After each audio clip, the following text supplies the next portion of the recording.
প্রধানমন্ত্রীর পদত্যাগের দাবিতে বিক্ষোভের রণক্ষেত্র নেপাল। একের পর এক মন্ত্রী পদত্যাগ করছেন। স্বরাষ্ট্র, কৃষি, স্বাস্থ্যমন্ত্রীর পর পদত্যাগ করেছেন কেপি শর্মা ওলির মন্ত্রিসভার পানি সরবরাহ মন্ত্রীও। কারফিউ আর সেনা মোতায়েন করেও আন্দোলনকারীদের ঠেকাতে পারছে না প্রশাসন। এমপি, মন্ত্রী ও রাজনীতিবিদদের বাসভবনগুলোতে হামলা করছেন বিক্ষোভকারীরা। পদত্যাগ করা স্বরাষ্ট্রমন্ত্রীর বাড়ি গুঁড়িয়ে দিয়েছেন তারা। আগুন দেয়া হয়েছে প্রেসিডেন্টের বাসভবনে। মঙ্গলবার নেপালের সাবেক প্রধানমন্ত্রী পুষ্পকমল দহলের বাড়িতে ভাঙচুর ও আগুন দিয়েছেন বিক্ষোভকারীরা। ওলির দলের নেতা রাঘুবীর মহাসেথের বাড়িতে আগুন দিয়েছেন তারা। হামলা হয়েছে তথ্যপ্রযুক্তি মন্ত্রী ও অর্থমন্ত্রীর বাড়িতে। কাঠমান্ডু পোস্ট জানিয়েছে, স্থানীয় প্রশাসন ও আইনশৃঙ্খলা বাহিনীর গুলি, টিয়ার গ্যাস উপেক্ষা করেই সরকার দলের নেতা ও এমপি মন্ত্রীদের বাড়িতে আগুন ভাঙচুর চলছে।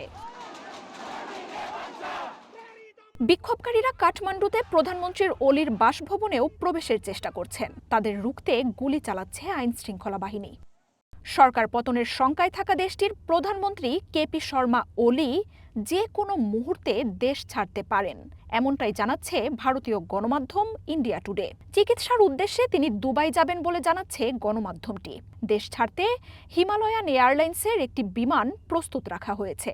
দেশ ছাড়ার প্রস্তুতি হিসেবে উপপ্রধানমন্ত্রীকে দায়িত্ব বুঝিয়ে দিয়েছেন ওলি।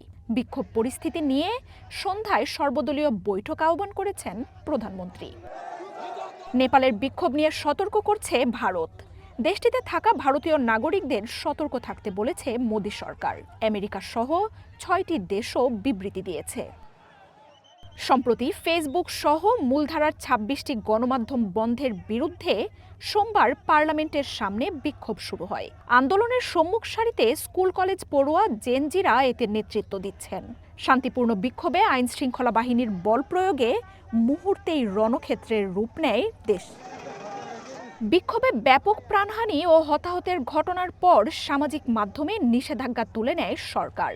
বিক্ষোভ বন্ধের আহ্বান জানান প্রধানমন্ত্রী ওলি।